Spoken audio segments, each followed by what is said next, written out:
Do you remember the moment when you grew up? Not your 18th birthday, or even your 21st for my Americans, or even your 25th when your frontal lobe develops. Not any of those moments. I mean the moment you, as a person, stopped feeling like a kid and actually grew up. Maybe it was packing away your Barbie collection and hide in the attic because your friends teased you for still playing with them, or moving away to go to university, or maybe paying taxes for the first time, or getting your first job at a messy fast food restaurant or a grocery store or what have you. Dyeing your hair for the first time, after your parents said you weren't allowed. Getting a piercing. Expressing yourself without being nervous of your parents or a dress code or being made fun of. Admitting to yourself that you want something that nobody else can replace. Letting that thing go. With so many stories about growing up, letting go is cathartic, the final step before spreading one's wings and stepping into the big, great world. But then others take a slightly different perspective. Loss.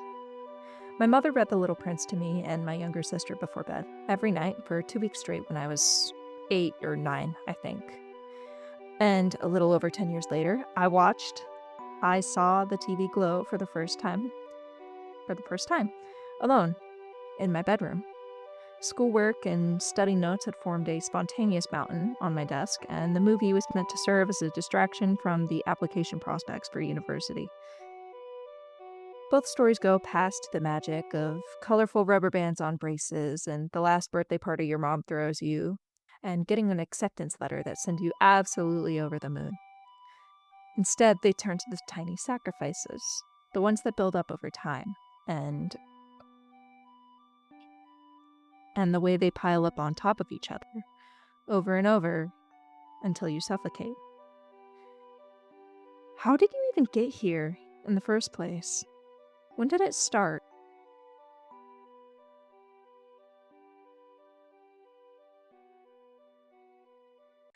Okay, so as a preface to the entire video, so I don't weird out whatever poor guy out there clicked on this video because they really like A Little Prince and know nothing about, I saw the TV glow. This is a metaphor. Because, metaphorically speaking, childhood is the perfect representation of authenticity. The most genuine people I know, and probably that anyone knows, are children. They're curious, they're brave, and they are undeniably honest both with themselves and others. In this sense, they're nonconforming. They say out-of-pocket things to people in public, they pick their nose and eat glue sticks at school, they're gross and ridiculous and really honest. Little boys can wear dresses for fun, and girls can play the dad in house, and there's nothing weird about being friends with the opposite gender and all of this cool stuff that adults stop themselves from doing out of their fear of perception, the one that buries your own sense of curiosity. The process of growing up in each of these stories has little to do with age in the grand scheme of things. Each writer is careful to point this out. But instead, a different point in one's life. In The Little Prince, this is when the pilot stays on Earth and the little prince forces himself to leave the rose. In I Saw the TV Glow, it's Owen running away from the football field and unplugging their old TV set. There's a point in almost everyone's adolescence where all of these silly comfort dreams go away. You finally admit to yourself that you won't end up living with your best friends, or that you're a beautiful and powerful monster hunter named Isabel, or that you can't ascend to the heavens to be with your rose. None of it is going to happen. You're in the Sahara Desert. You need to start your shift working at an arcade for a birthday party. And if you say this often enough, it almost feels like the truth.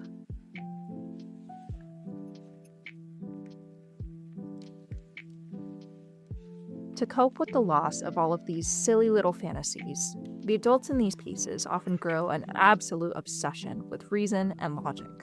The Little Prince encounters all of these different grown-ups stuck in their own little minds, like a businessman counting all of the stars and telling himself he owns every single one, or a king that commands everyone, or at least pretends to, because instead he slides that command in last minute before anyone is about to do anything.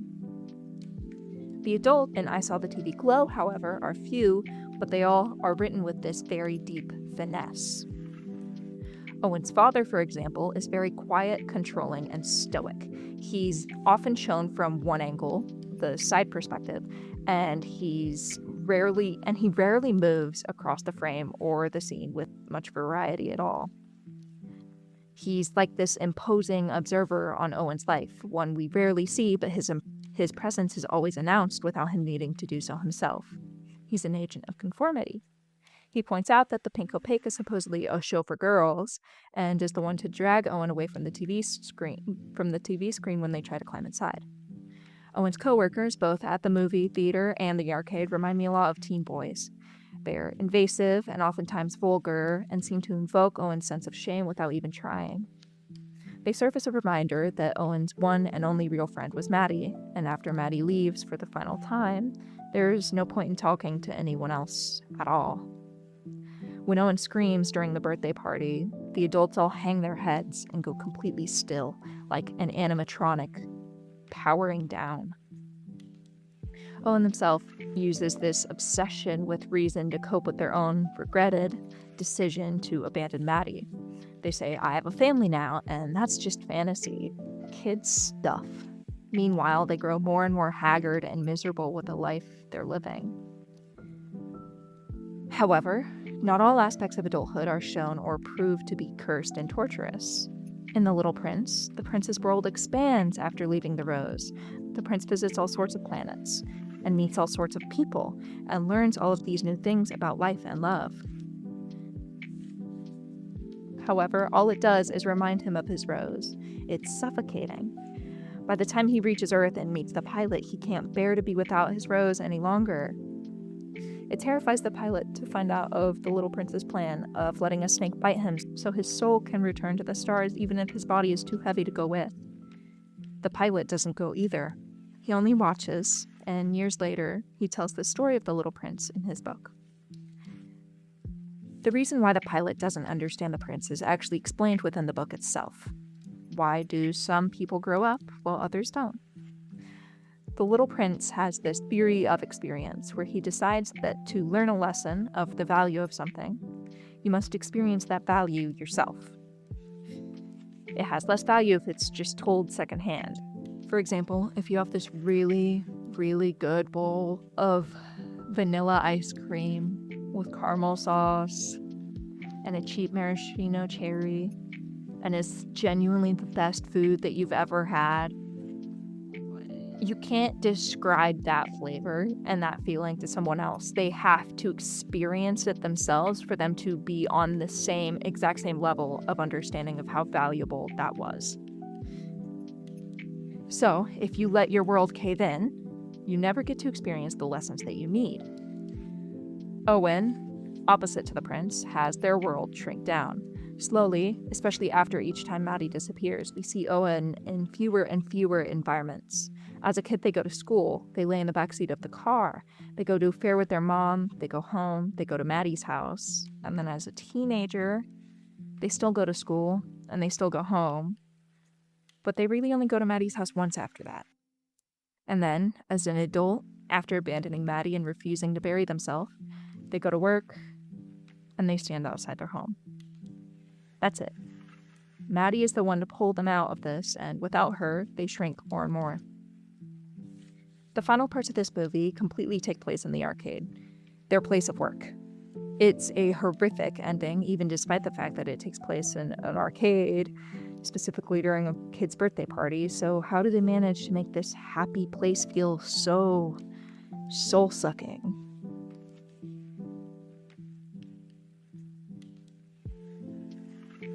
A very common trope in coming-of-age media is being so sick of this town, or home, or city, or country, or whatever have you.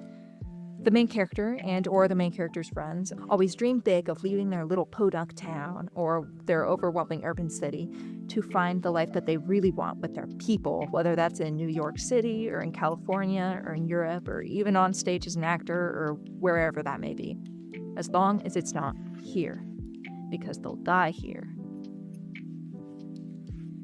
Both The Little Prince and I Saw the TV Glow turn this trope on its head. Instead of having their characters fantasize about leaving their home to leave the nest and spread their wings, the main characters instead lack a home to go back to in the first place. They don't belong, and they may not verbally acknowledge it, but deep down, it's a truth they'll never be able to escape from. Others do. The prince and Maddy both run away to find their own homes, no matter how dangerous or confusing that journey may be to their respective narrators. Meanwhile, Owen and the pilot stay, and they grow old, and they rot.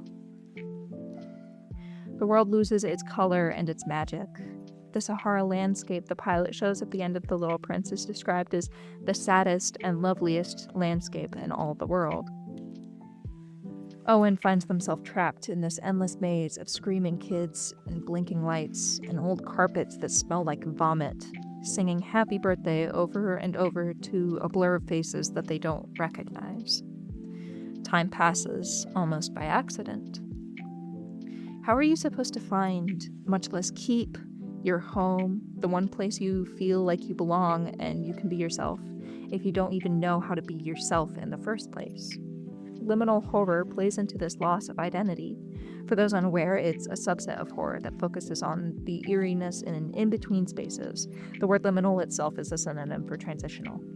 The most famous example is the back rooms, but there's also others like waiting rooms, hallways, empty roads, or for the sake of Ice Out the TV glow, movie theaters and arcades. They may not be transitional, but they're places of entertainment. You go there to be distracted from the world around you through play and movies and food. So when Owen spends all their time stuck inside a silent movie theater showroom or an arcade swimming through endless currents of sugar high kids, nothing feels quite real anymore. It isn't. That's the whole point of the movie. Owen's living in a prison to keep them from getting back to their true form, Isabel. Even outside of the movie theater and the arcade, the cinematography of the movie shows this liminal quality across the whole thing, especially when Owen is all alone. My favorite example is in that fair, early on in the movie, a scene filmed parallel to Owen himself, as if they're like this video game character, like in Terraria, or that old Donkey Kong game, I forgot the name, but Donkey Kong's like throwing the barrels and you gotta jump over them. You're not really interacting with the environment, but more so watching yourself walk across it in a straight line. The outside world all blends together in both pieces. The prince explores all of these planets, but none bring him the same comfort and magic that his home planet and his rose specifically did. Owen is dissociating so deeply that everything around them blends together, and they run away from the one chance to fix it. There's no point in taking in anything new, after all, when the emptiness inside you is already all you can focus on. So what caused this emptiness in the first place?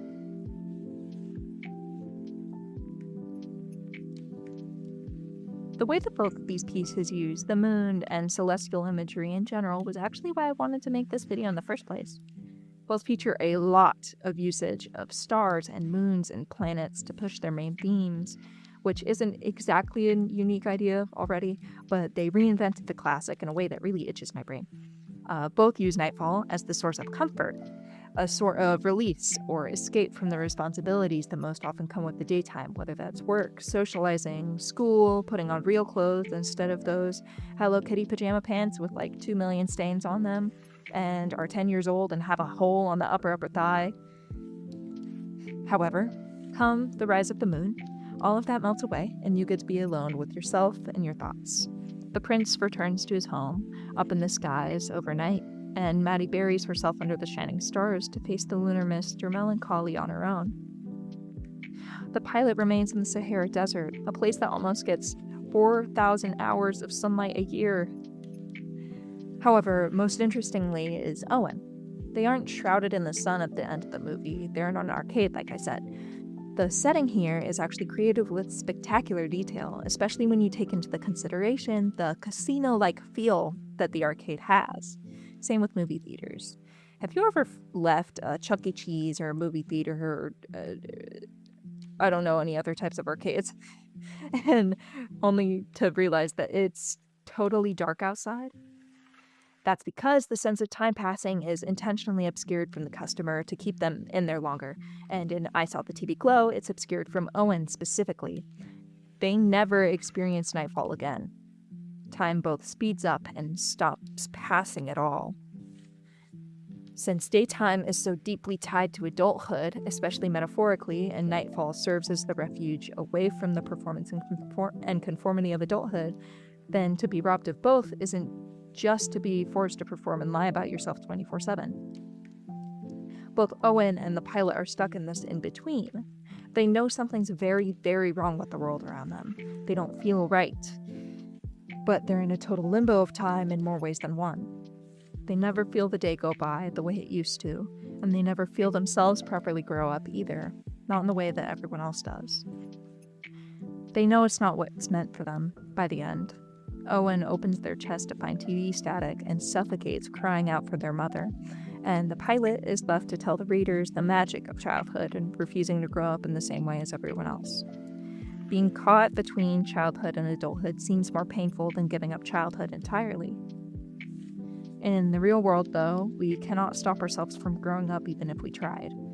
And we do try. I mean, there's anti-aging skincare and Peter Pan syndrome and burying yourself in childhood nostalgia like Stranger Things and 8 million trips to Disney World a year if you can afford it. And it all comes from this fear of facing your future and what it truly, realistically means. Nothing's going to stay the same forever. This is what you learn when you grow up.